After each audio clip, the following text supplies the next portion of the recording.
As we all know, finance is the blood for the entire economy. So if finance goes green, it would definitely contribute to the development of sustainable economy.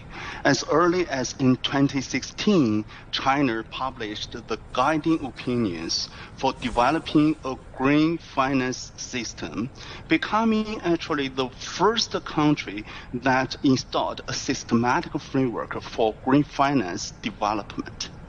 In the past 7 years, China has made a huge progress. For instance, by the end of 2022, the green credit balance has amounted to 22 trillion Chinese yuan, an increase of 38.5% from last year, that is 2021, ranking the #1 among all countries. By the end of 2022, the issue of green bond has accounted for about 12% of the world's total.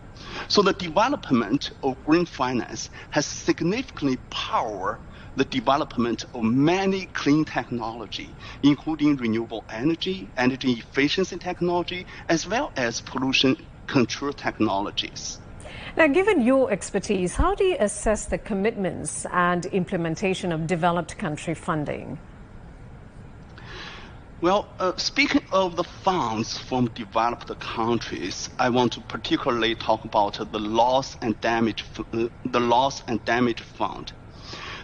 and damage fund is a key breakthrough last year at COP27. It will be a big thing again on the table this year. Almost all countries agree that it is a great idea. However, the key issue is the implementation. That is where the money will come from and how the structure of paying out look like. So far, we see that the UAE and Germany pledged $100 million each. But where the remaining funds will come from remains unclear. Another big player, of course, is the U.S. The U.S. administration announced that it would support the creation of such a fund. But given the Republican control of the House of Representatives, I doubt that the U.S. will make a big contribution to the fund in the foreseeable future. In sum, I feel that we still have a long way to go to create such a fund, including, of course, the loss and damagement fund.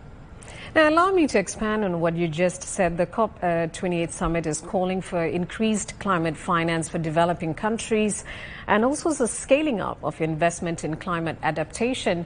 What opportunities do you see here?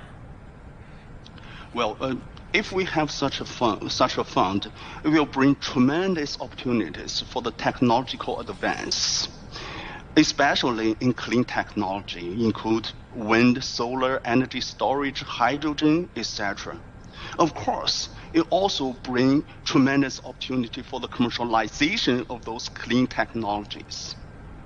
However, following the previous question, I want to emphasize the importance of having a more powerful international community and strengthen the green finance cooperation among all countries.